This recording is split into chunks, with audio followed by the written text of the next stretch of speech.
இன்றைக்கி நம்ம வந்து என்ன பார்க்க போகிறோன்னா மட்டன் பிரியாணி எப்படி செய்வதுன்னு தான் பார்க்க போகிறோம். பாஸ்மதி ரைஸில் நான் வந்து இது உலக்குன்னு சொல்லுவாங்க, ஒரு டம்ளர் கணக்கு வரும். நான் 2 டம்ளர் எடுத்துக்கிறேன். நம்ம செட்டிநாடு சைட்லேருந்து இந்த உலக்கு ரொம்ப ஃபேமஸ். எல்லாமே உலக்கில் தான் சொல்லுவோம். ஆமாம், கருவடம், அரிசி வத்தல் எல்லாமே ஒரு படின்னு சொல்லுவோம்ல. ஆமாம், 8 உலக்கு சேர்ந்தால் அது ஒரு படி. ஓகே. இப்போ பாஸ்மதி அரிசி India gate basmati rice 2.5 tumbler 2.5 உலக்கு எடுத்தாச்சு. ஐயோ, நீ எனக்கு இப்படிலாம் பேச. நம்ம வந்து இன்றைக்கி என்ன பார்க்க போகிறோன்னா மட்டன் பிரியாணி எப்படி வந்து உதிரியாக செய்கிறதுன்னு பார்க்க போகிறோம். அதுக்கு பாஸ்மதி அரிசி வந்து 2 டம்ளர் எடுத்துக்கிறேன். இது வந்து உலக்கு, இது இருந்தால் இதில் 2 எடுத்துக்கோ, உங்களுக்கு தேவையான அளவு எடுத்துக்கோங்க. நான் வந்து இதில் 2 டம்ளர் எடுத்துக்க போகிறேன்.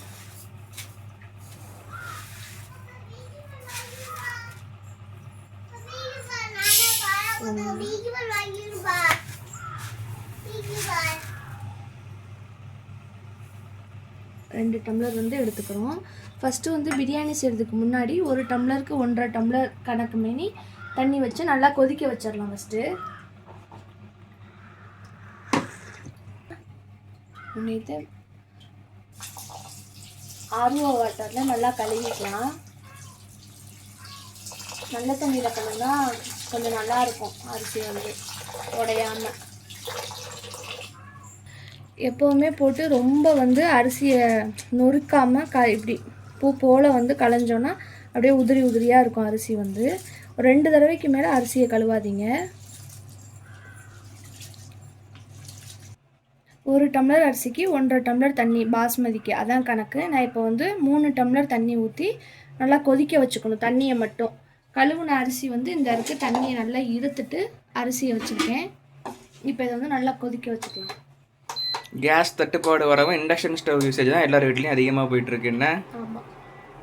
இந்த பக்கம் வந்து அப்படியே சைட் பை சைடு நம்ம பிரியாணி பாத்திரத்தையும் வச்சிடலாம். நான் வந்து முன்னாடியே வந்து வெங்காயம் தக்காளிலாம் கட் பண்ணி வச்சிட்டேன். இது வந்து மட்டன் ஃப்ரைக்கு, இது வந்து மட்டன் பிரியாணிக்கு. இது வந்து கொஞ்சம் மட்டன் பிரியாணிக்கு எடுத்துப்பேன், கொஞ்சம் வந்து ஃப்ரைக்கு எடுத்துப்பேன். இது வந்து ஒரு 2 பெரிய வெங்காயம், 2 உலக்கு அரிசிக்கு இது வந்து கரெக்டாக இருக்கும், 2 டம்ளர் அரிசிக்கு.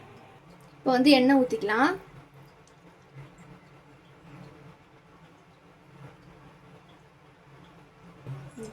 எண்ணெய் நல்லா சூடாயிடுச்சு. இப்போ நம்ம நான் கட் பண்ணி வச்சிருந்த வெங்காயத்தை போட்டுக்கலாம். வெங்காயத்தை வந்து போட்டுக்கலாம். நான் வந்து பட்டை கிராம்புலாம் போட மாட்டேன், ஏன்னா சின்ன குழந்தை இருக்கிறதுனால அது வந்து நம்ம சாப்பிடும்போது கடிச்சிட்டோம் அப்படின்னா ரொம்ப கசப்பாக இருக்கும். இன்னொன்று தனியாக எடுத்து ஒதுக்குற மாதிரி இருக்கும். அதனால எல்லாத்தையுமே சேர்த்து பவுடராக அரைச்சி வச்சுருக்கேன், கரம் மசாலா பவுடர். அதோட ரெசிபி ஒரு நாள் நான் போடுறேன்.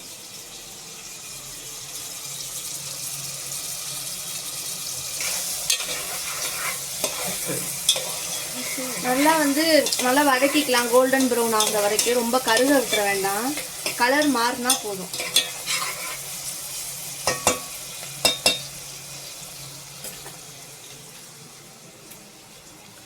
கொஞ்சம் டயர்டாக இருக்கிறதுனால டீ குடிக்கிறேன்.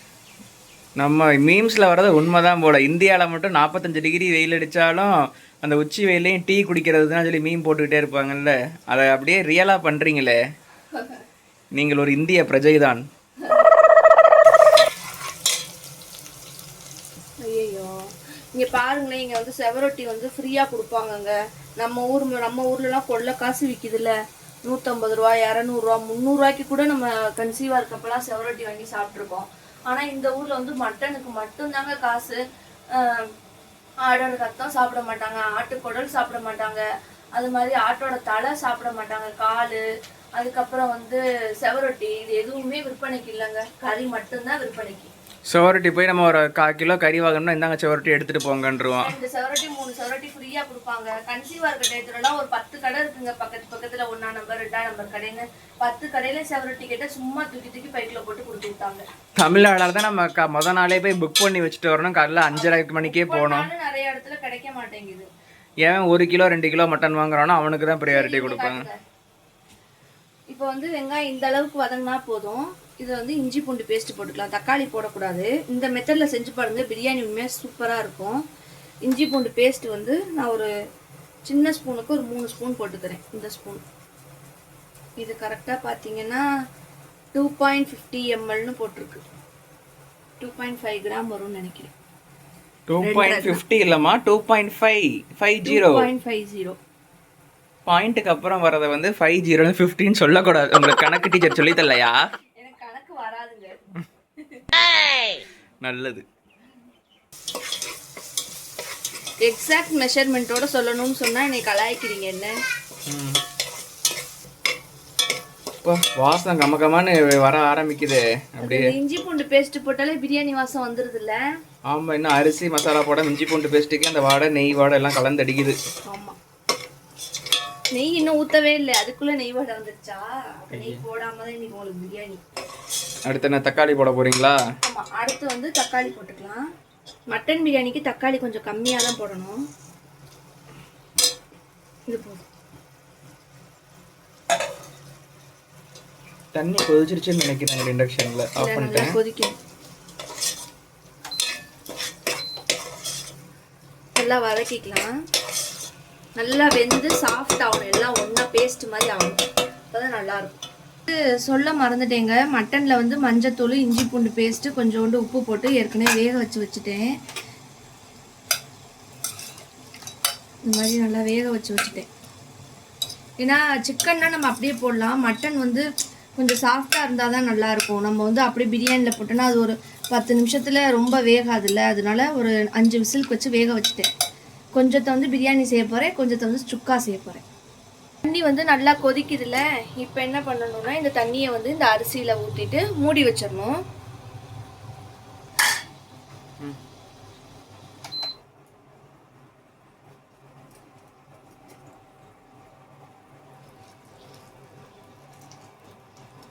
ஏன் அப்படியே அடுப்புல தண்ணி ஊத்திட்டு நார்மல் ரைஸ் மாதிரி போட்டா அப்படி வந்தா ரொம்ப வெந்து போயிடும். பிரியாணி வந்து உதிரி உதிரியா வராது. நல்லா காத்து போகாம மூடி வச்சிடணும்.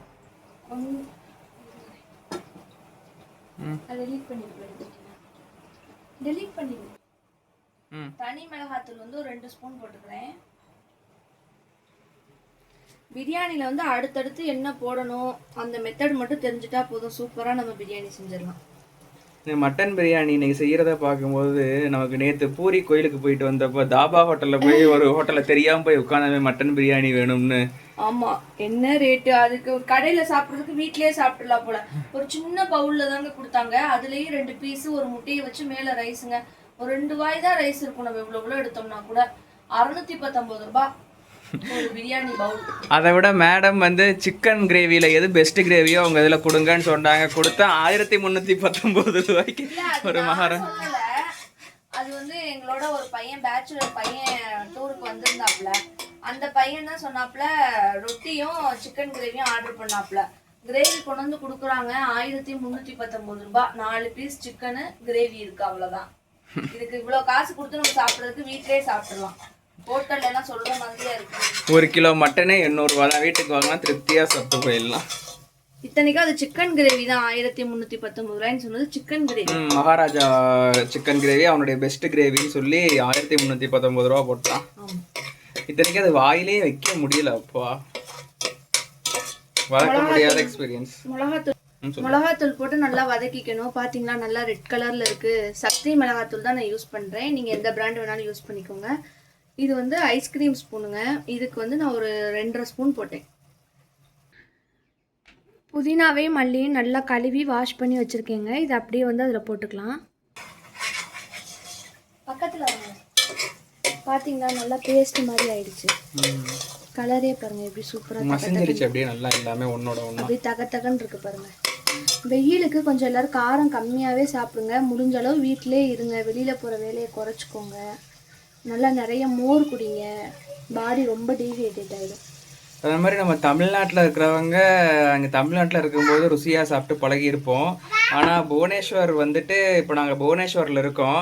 நாங்கள் இப்போ பூரிக்கு கோயிலுக்கு 2 நாள் ட்ரிப்பு மாதிரி ஃப்ரெண்டோடு போயிட்டு வந்தோம். ஒய்ஃபு எங்களுடைய தமிழ் ஃபேமிலி பக்கத்தில் ஒருத்தங்க இருக்காங்க. நம்ம ஊர் சாப்பாடை தேடி கண்டுபிடிச்சாலும் ரேட்டெல்லாம் ஒன்றும் சொல்கிறதுக்கு இல்லைங்க. ராத்திரி 10 மணிக்கு ஒரு ஹோட்டலில் போய் மசாலா தோசை சாப்பிட்டோம்ல 319 ரூபா. ஒரு தோசை 319 ரூபா. இதெல்லாம் விட அந்த பையன் வந்து 2 இட்லி தாங்க ஆர்டர் பண்ணா. 2 இட்லி வந்து 185. கொஞ்சோண்டு தேங்காய் சட்னியும் சாம்பாரும் நம்ம ஊர் டேஸ்ட்டில் வச்சு கொடுக்கறதுக்கு. நல்லா தமிழ்நாட்டில் இருக்கும்போது அந்த அருமை தெரியல, ஆனால் வெளியில் வந்த பிறகு அதோடைய ஃபீல் தெரியுது. என்ன அப்படி இல்லை, எல்லாருக்குமே வந்து அவங்களோட ஃபுட்டு வந்து ஸ்பெஷலாக இருக்கும். இப்போ வந்து பெங்களூரில் இருக்காங்கல்ல, அவங்களோட சாம்பார் வந்து இனிப்பாக இருக்கும். ஆந்திரா சைடு வந்து கொஞ்சம் காரமாக சாப்பிடுவாங்க. அது மாதிரி நம்ம ஊரில் தான் பெர்ஃபெக்டாக உப்பு காரம் புளிப்பு எல்லாமே பெர்ஃபெக்டாக இருக்கணும்னு எதிர்பார்ப்பாங்க. அதான் சவுத் இந்தியன் சாப்பாடு, நம்ம ஊர் பக்கம் உள்ள சாப்பாடு, தமிழ்நாடு சைடு. அது நார்த் இந்தியா பக்கம் வந்துட்டு சவுத் இந்தியன் சாப்பாடை தேடி அலைஞ்சோம்னா ஒரு நேரத்துக்கு மினிமம் 1000 ரூபா திருப்தியாக சாப்பிட்றதுக்கு. ஆமாம், ஒரு ஆளுக்கு ஒரு ஃபேமிலியாக போனோன்னா 5000 ரூபா வந்துடும். நல்லா வதக்கிட்டேங்க, இன்னும் உப்பு மட்டும் போடலை. எதுக்காக வந்து ஃப்ரை பண்ணலான்னு முடிவு பண்ணேன்னா, பாப்பாக்காக ஈரல்லாம் போட்டு கொடுத்தாங்க. ஈரலை பிரியாணியில் போட்டால் நல்லா இருக்காதுல்ல, அதனால மட்டனை மட்டும் கொஞ்சம் பிரியாணி போட்டுட்டு மீதி அதை ஈரல் அதெல்லாம் வந்து ஃப்ரை பண்ணலான்றதுக்காக மட்டன் போட்டுக்கலாம். நல்லா இலம் ஆட்டுக்கறியா வெட்டி கொடு. இந்த ஊர்ல குட்டி ஆடெல்லாம் வெட்டிடுறாங்க. நம்ம ஊர்ல வந்து ஈரல் வந்து கடிக்கவே முடியாதுல, ஆனா இங்க எவ்வளவு சாஃப்டா இருக்கு பாருங்க. ஏன்னா இவங்க ஆடு பார்க்கும்போது இப்பதான் பிறந்த ஆடு மாதிரி இருக்கு. ஒரு அதுக்குள்ளே வெட்டிடுறாங்க, நின்று வெட்ட சொல்றாங்க. அதான் இங்க மெயின். ஆளுங்கலாம் பக்கத்துலயே நின்று நல்ல ஆடா என்ன அப்படி பார்த்து வெட்ட சொல்றாங்க. இதெல்லாம் கொழுப்பா இருக்கு. நம்ம ஊர் ரேட்டு தான் 800 ரூபாய் கிலோங்கிறது. பட் ஆனால் கறி டேஸ்ட்டு எல்லாமே இங்கே அட்டகாசமாக இருக்கும்.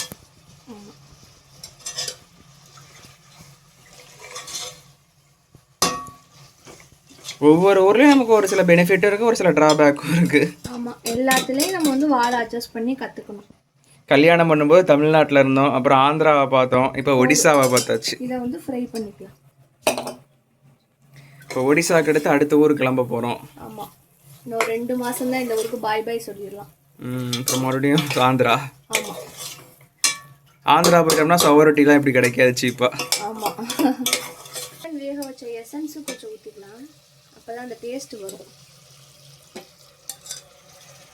போதும், இதை ஃப்ரை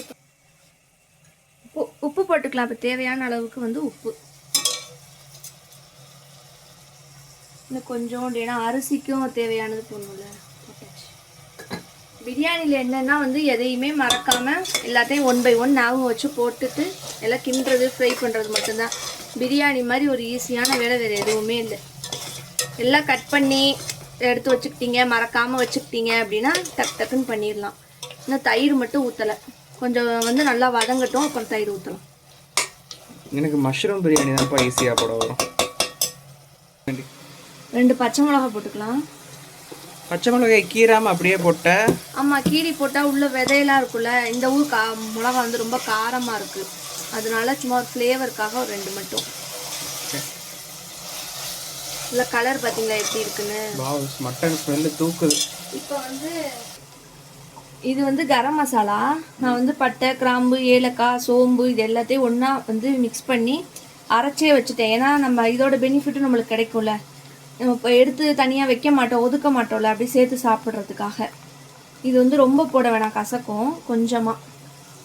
ஏன்னா நம்ம ஃபஸ்ட்டு வந்து பிரியாணி இலை பட்டை எதுவுமே நம்ம போடலை, கொஞ்சமாக போட்டோம். ஆமாம், அது சாப்பிடும்போது அந்த நட்சத்திர சோம்பெல்லாம் பல்லில் மாட்டிக்கிச்சுன்னா கடிக்கும் போது ஒரு மாதிரி கசப்பான ஃபீலிங் கொடுக்கும். ஆமாம், ஏலக்காயெல்லாம் கடிச்சோம்னா கசக்கும். இன்னொன்று வந்து நம்ம இந்த மாதிரி அரைச்சி போட்டோம்னா இதோட பெனிஃபிட்டும் நம்மளுக்கு கிடைக்கும். ஆமாம், இது ஒரு நல்ல ஐடியா, அரைச்சி போடுறது. ஹோட்டலில் கூட இன்னும் அரைச்சி பாதி ஹோட்டலுக்கு மேலே அரைச்சி போடுறதில்ல. ஏலக்காய் டீ எல்லாம் குடிக்கிறோம் எதுக்காக? பெனிஃபிட்டுக்காக தானே. அதனால வந்து இது மாதிரி அரைச்சி வச்சுட்டோம்னா குழந்தைங்களும் வந்து தனியாக எடுத்து ஒதுக்க மாட்டாங்க, நம்மளுக்கும் சாப்பிடும்போது டிஸ்டர்பன்ஸ் இருக்காது. தயிர் ஊற்றிக்கலாம். தயிர் வந்து ஒரு பெரிய ஸ்பூனுக்கும் 2 ஸ்பூன் ஊற்றிக்கிறேன். ஏன்னா தக்காளி நம்ம கம்மியாக தானே போட்டோம். நல்லா இது மாதிரி தொக்கு மாதிரி ஆகணுங்க, தண்ணியே இருக்கக்கூடாது. ஏன்னா நம்ம அதில் வந்து அரிசியில் வந்து தண்ணி அளவு வச்சு தான் ஊற்றிருப்போம். இப்போ அது கரெக்டாக இருக்கும். இப்போ இது நல்லா வெந்து தயிர் இந்த மட்டன் எல்லாமே நல்லா வெந்து இந்த தொக்கு மாதிரி ஆகட்டும். நேற்று பூரி ஜெகநாத் கோயிலில் பார்த்தியா, நம்ம ஊர் மாதிரி என்ட்ரி டிக்கெட் எதுவுமே இல்லை. ஆமாம், இப்போ நம்ம ஊர்லலாம் திருச்செந்தூர் மீனாட்சி அம்மன் கோயிலெல்லாம் கியூ இருக்கும்.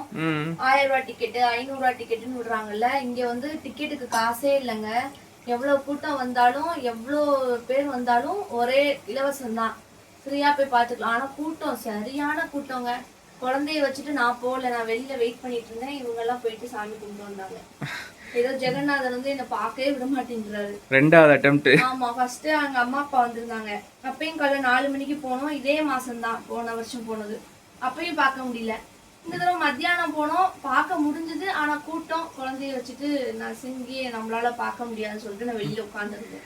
ஆனா போலீஸ்காரங்க நீ உள்ள போயிட்டு வெளியில வர முடியாம லாக் ஆனப்போ ஒடிசா போலீஸ் நல்லா ஹெல்ப் பண்ணாங்களே வெளியில வர்றதுக்கு. வெளியில கொண்டு வந்து விட்டாங்க. வெளியில வரைக்கும் கொண்டு வந்து விட்டு உட்கார்றதுக்கு இடம் காமிச்சு உட்காருங்க மேடம் அப்படி சொல்லிட்டு போனாங்க. அதெல்லாம் நல்லா டேக் கேர் பண்ணிக்கிட்டாங்க. கோயில் நம்ம ஊர் மாதிரி விஐபி டிக்கெட்டு பொது தரிசனம்னு பிரித்து பார்க்கல. எல்லாரும் சாமிக்கு முன்னாடி ஒண்ணுதாங்கிறத இங்கே கரெக்டாக ஃபாலோ பண்ணுறாங்க. ஒன்றா மிக்ஸ் ஆயிடுச்சு. பார்க்க வந்து தொக்கு மாதிரி இருக்கு பாருங்க. தெரியுதா கலரு? நல்லா வந்து தொக்கு மாதிரி ஆயிடுச்சு. அவ்வளோதாங்க பிரியாணி. இப்போ வந்து அவ்வளோதாங்க பிரியாணி செய்கிறது ரொம்ப ஈஸி. புதுசாக கல்யாணம் ஆனவங்க கூட ஈஸியாக செஞ்சிடலாம். இப்போ வந்து இந்த ஊற வச்சிருக்கோல அரிசியோட தண்ணி அதை அப்படியே ஊற்ற வேண்டியதாங்க இதில்.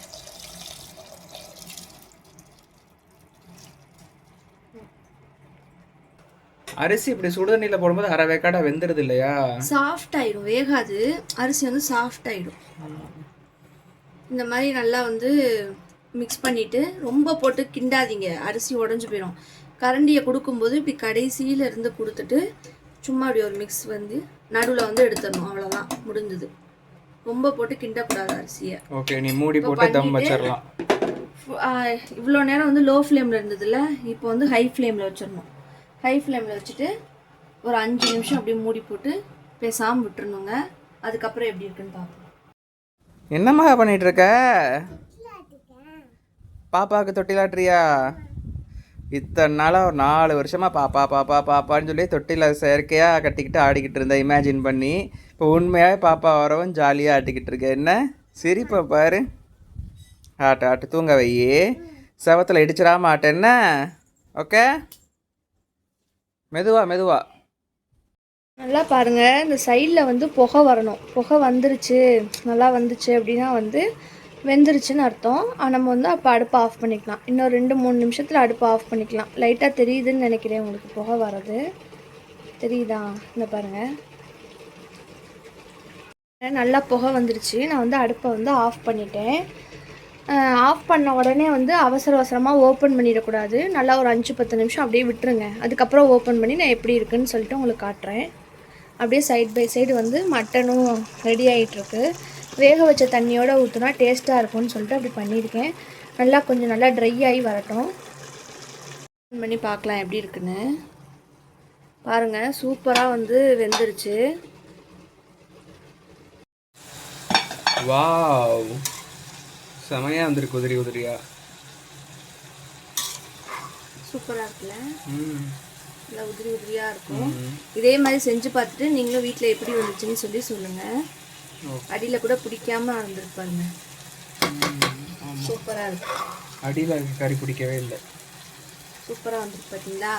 அவ்வளோதாங்க, ரொம்ப ரொம்ப ஈஸி பிரியாணி. இதே மெத்தடில் செஞ்சு பார்த்துட்டு நீங்கள் எப்படி வந்துருந்துச்சுன்னு சொல்லுங்கள். இப்போ பாருங்கள், நம்ம வந்து ரொம்ப நடுவில் குத்தக்கூடாது, கீழே இருந்து தான் இப்படி எடுக்கணும். தெரியுதா எவ்வளோ உதிரியாக இருக்குதுன்னு சொல்லிட்டு? அதுக்காக அரிசி வேகலைன்னா நினைக்காதீங்க, நல்லாவே அரிசி வந்து வெந்துருச்சு. சூப்பர், சாப்பிடலாமா? சாப்பிடலாமே. இங்கிட்டு பாருங்கள், மட்டன் ஃப்ரையும் ரெடி ஆயிடுச்சு. Madurai mutton fry. Madurai mutton fry. அங்கிட்டு எக்கு வெந்துக்கிட்டு இருக்கு. Right right. வாழை இலை மட்டும் மிஸ்ஸிங். பறிச்சுட்டு வரீங்களா? எல்லாரும் வாழை இலை மிஸ்ஸிங்னா போய் வாங்கிட்டு வரணும்னு சொல்லுவாங்க. நம்ம வீட்டுக்கிட்ட உள்ள வாழை மரத்தெல்லாம் காட்டினீங்களா? அப்படியே போய் ஒரு எட்டு காட்டிட்டு வாங்க. இது எங்கள் வீட்டுக்கு ஆப்போசிட்டில் ஒரு பெரிய குளம் இருக்குது. அதை சுற்றி ஒரே வாழை மரம் தாங்க, எக்கச்சக்கமாக. எவ்வளவு வாழை இலை வேணாலும் நம்ம பறிச்சுக்கலாம்.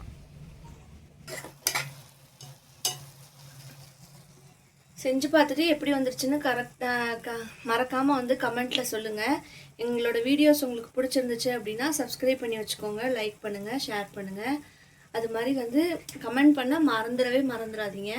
நான் வந்து எடுத்தோன்னே இந்த மாதிரிலாம் பிரியாணி செய்யலைங்க. ஃபஸ்ட்டு நான் செஞ்ச பிரியாணி வந்து பொங்கல்னு சொல்லுவாங்க எங்கள் வீட்டில். அப்படியே கொஞ்சம் கொஞ்சமாக கற்றுக்கிட்டதான். செய்ய எல்லாருக்குமே பிரியாணி வந்துடும். பேசு. எண்ணெய் கூட வந்து நிறைய இல்லை பாருங்களேன், அப்படி உதிரி உதிரியாக இருக்குது. சூப்பராக இருக்குங்க.